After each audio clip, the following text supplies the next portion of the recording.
Assalamualaikum. Halo teman-teman, kami dari kelompok 6 yang beranggotakan Nurul Syahani, Suji Nurtami, dan Yuri Gita Fadila. Sebelum penjelasan video ini, semoga teman-teman dalam keadaan sehat ya. Dalam video ini, kami akan menjelaskan tentang psikologi lingkungan perkotaan. Selamat menonton! Terkait konsep psikologi lingkungan perkotaan. Apa sih pengertian dari psikologi perkotaan itu? Psikologi perkotaan adalah bidang ilmu yang menganalisis pengaruh penataan ruang kota terhadap faktor psikologis para penghuninya. Kemudian, apa sih ciri-ciri yang menonjol? Jadi, ciri-ciri yang menonjol pada perkotaan itu adalah ada banyaknya bangunan yang megah, kemudian mereka mempunyai penduduk yang padat, serta menjadi pusat pemerintahan. Dan untuk poin selanjutnya itu adalah kehidupan di perkotaan. Masyarakat kota adalah warga yang tinggal dan menetap di wilayah metropolitan atau ibu kota yang menjadi pusat perekonomian dan segala macam hal yang dapat dijadikan sebagai sumber penghidupan dengan kegiatannya yang tiada henti setiap harinya. Masyarakat perkotaan itu sering juga disebut sebagai urban community, yang tidak tertentu jumlah penduduknya. Kota itu merupakan daerah yang memiliki ciri-ciri khusus. Yang membedakannya dengan daerah desa adalah seperti pemusatan jumlah penduduk, pusat pemerintahan, sarana dan prasarana penunjang aktivitas manusia yang relatif lengkap dibandingkan dengan daerah desa. Selanjutnya itu adalah antisosial di perkotaan. Apa sih pengertian dari perilaku antisosial itu? Perilaku antisosial itu adalah perilaku yang kurang pertimbangan untuk orang lain, sehingga dapat menyebabkan kerusakan pada masyarakat, baik sengaja atau karena kelalaian, bertentangan dengan perilaku prososial. Kemudian, apa saja sih ciri-ciri individu yang memiliki kepribadian antisosial? Yang pertama, negativisme. Kemudian, dia juga orang yang agresif. Kemudian, dia adalah orang yang selalu bertengkar jika bertemu dengan orang lain. Selalu adanya pertengkaran. Kemudian, dia suka mengejek dan menggertak orang lain. Adanya perilaku sok kuasa, kemudian adanya egosentrisme pada dirinya. Berprasangka buruk dan membeda-bedakan orang yang ia kenal. Ia juga antagonis dengan setiap orang. Kemudian, sebagian besar waktunya digunakan untuk menyendiri. Dia lebih suka sendiri daripada bergabung dengan lingkungan sosialnya. Menolak berkomunikasi dengan orang lain. Serta yang terakhir adalah melanggar aturan atau norma sosial yang berlaku.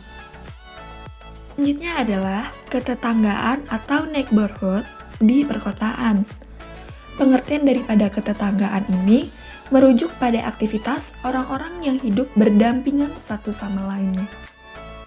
Menurut Keller dan Warren, mereka menyebutkan beberapa peran tetangga. Yang pertama itu adalah penolong alami atau natural helper. Yang kedua, mempunyai fungsi-fungsi kemampuan sosial. Dan yang terakhir, sumber daripada pengaruh interpersonal. Selanjutnya, ada asumsi terkait ketetanggaan. Menurut Woolmap dan Fisher, mereka mengemukakan bahwasannya ada 3 sudut pandang terkait dengan ketetanggaan. Yang pertama, emergent neighborhood. Menurut Games, emergent neighborhood ini dapat memperlihatkan beberapa karakteristik. Yang pertama, ada keberadaan organisasi yang representatif. Kemudian, kesamaan penghuni karena ras atau etnik dan dimensi nilai. Yang ketiga, jaringan kerja yang ekstensif dari asosiasi, dari volunteer, kesadaran akan area tempat tinggalnya. Institutional neighborhood.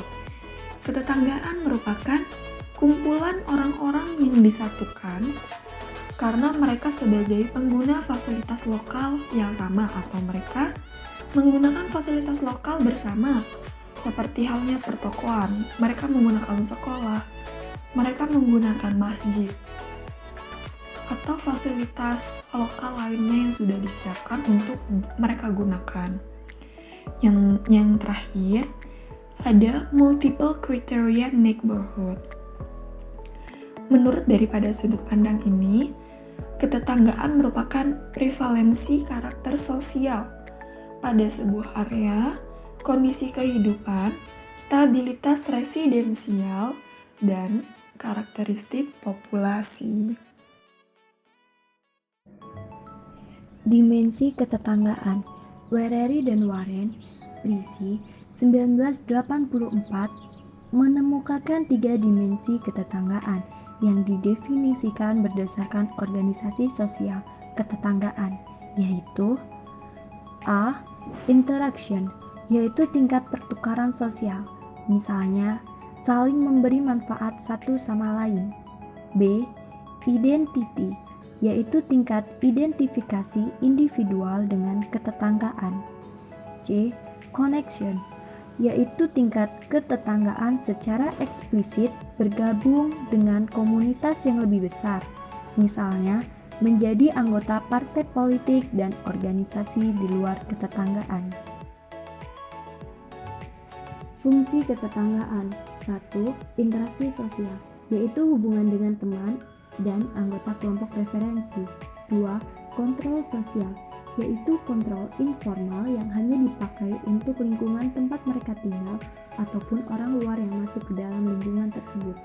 Kurangnya kontrol sosial akan mengakibatkan timbulnya kenakalan atau kejahatan tempat hunian. Ketiga, perasaan aman dan tentram bagi penduduk. Keempat, ikatan-ikatan organisasi, yaitu keanggotaan atau partisipasi bersama dalam lembaga lokal seperti RT, RW, PKK, kelompok agama, kelompok arisan, dan lain sebagainya. Kelima, sosialisasi, yaitu interaksi atau hubungan yang lebih luas, termasuk hubungan antara orang tua dengan anak, serta anak dengan anak. Keenam, identitas kolektif dan perasaan tempat tinggal, yaitu perasaan mengenai sesuatu yang dimiliki masyarakat yang bersifat simbolis, misalnya kedudukan sosial dari penduduk. Komunitas dalam tekanan urbanisasi. Urbanisasi merupakan proses yang mempengaruhi perkembangan kota-kota yang dipengaruhi oleh kondisi sosial yang terbentuk dalam komunitas yang memberikan karakteristik kemiskinan yang berbeda antara wilayah satu dan lainnya. Urbanisasi memiliki 2 pengertian. Pertama, urbanisasi berarti proses mengembang atau menganggotanya suatu daerah. Kedua, urbanisasi berarti perpindahan atau pergeseran penduduk dari desa ke kota. Ditinjau dari perkembangan kota, 2 pengertian tersebut meskipun berbeda masih dalam lingkup yang sama. Urbanisasi dalam proses pengotaan lebih menekankan perhatiannya pada proses perkembangan masyarakat. Sedangkan konsep urbanisasi dalam arti perpindahan penduduk lebih memperhatikan proses pergeseran penduduknya yang sebenarnya juga akibat perkembangan kota. Dampak negatif dari urbanisasi. Pertama, banjir. Kedua, kemacetan. Ketiga, kekumuhan. Keempat, krisis infrastruktur. Urbanisasi, proses pengkotaan. Urbanisasi dalam arti proses pengkotaan tidak menekankan sifat fisiknya, tetapi sifat sosial dan kultural. Secara geografi maupun berdasarkan ketentuan pemerintah belum termasuk kategori kota. Apabila orang-orangnya mulai menempuh cara-cara hidup kekota-kotaan, lingkungan tersebut telah mengalami proses urbanisasi. Proses urbanisasi. Proses urbanisasi tidak hanya merupakan proses difusi kebudayaan kota terhadap desa, tetapi juga proses difusi terhadap masyarakat kota itu sendiri. Hal ini berkaitan dengan kenyataan bahwa di kota-kota besar masih terdapat desa-desa di dalamnya. Seiring dengan berlalunya waktu dan irama perkembangan kota, desa-desa dalam kota akan tersapu oleh urbanisasi. Semakin cepat irama perkembangan suatu kota, semakin cepat pula desa-desa dalam kota tersebut memudar. Kota dan masalahnya. Dalam perspektif psikologi perkotaan sebagai solusi, ada berbagai permasalahan yang menyangkut perkotaan adalah sebagai berikut. Yang pertama, urban sprawl. Nah, urban sprawl dikenal juga sebagai suburban sprawl, yaitu melebarnya daerah pinggiran kota ke lahan-lahan pedesaan sekelilingnya secara horizontal.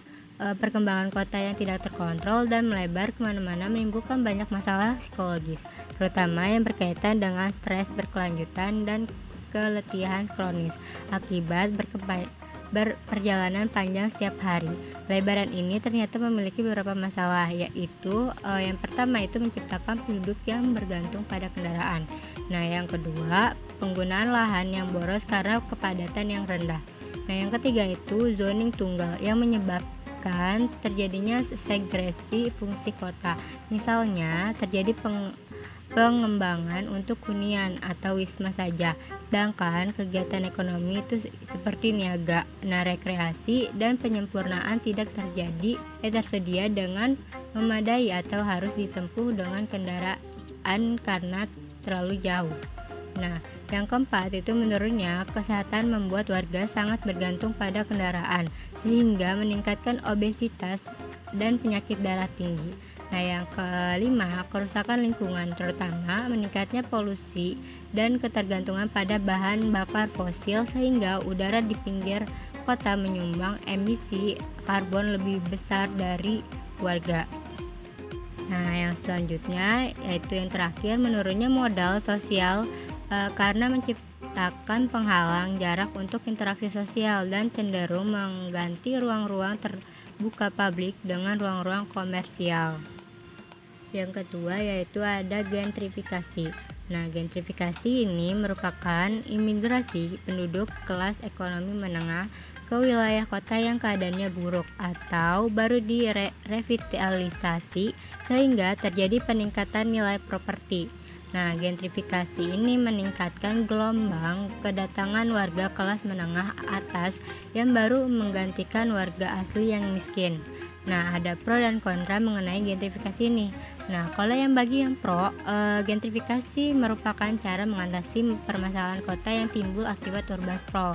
Dari sisi produksi, gentrifikasi mampu menghilangkan kesenjangan aliran kapital dan proses pembangunan yang tidak seimbang antara pusat kota dan pinggiran kota. Dari sisi konsumsi, gentrifikasi mampu meningkatkan ekonomi perkotaan dan mencegah devaluasi nilai yang terjadi dalam kota akibat perpindahan modal ke pinggir kota. Sedangkan yang kontra itu gentrifikasi membawa dampak sosial yang serius seperti segresi kelas sosial di dalam kota. Nah, perubahan demokrasi kota akan mengubah ukuran rumah tangga dan ketahanan lingkungan. Yang selanjutnya itu meningkatnya nilai properti yang menaikkan biaya perumahan, pajak tanah dan bangunan bagi warga sekitarnya.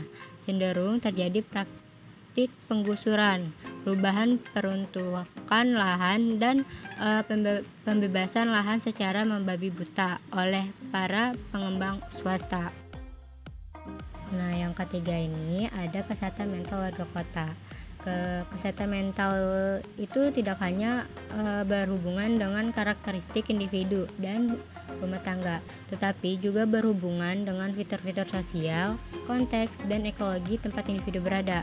Menurut Ellen, Mijanovic dan Dillman menyimpulkan bahwa kualitas lingkungan yang buruk menurunkan tingkat kesehatan mental melalui tahap berikut. Yang pertama itu ada secara langsung, akan mempengaruhi perilaku, sikap, dan pemanfaatan layanan kesehatan.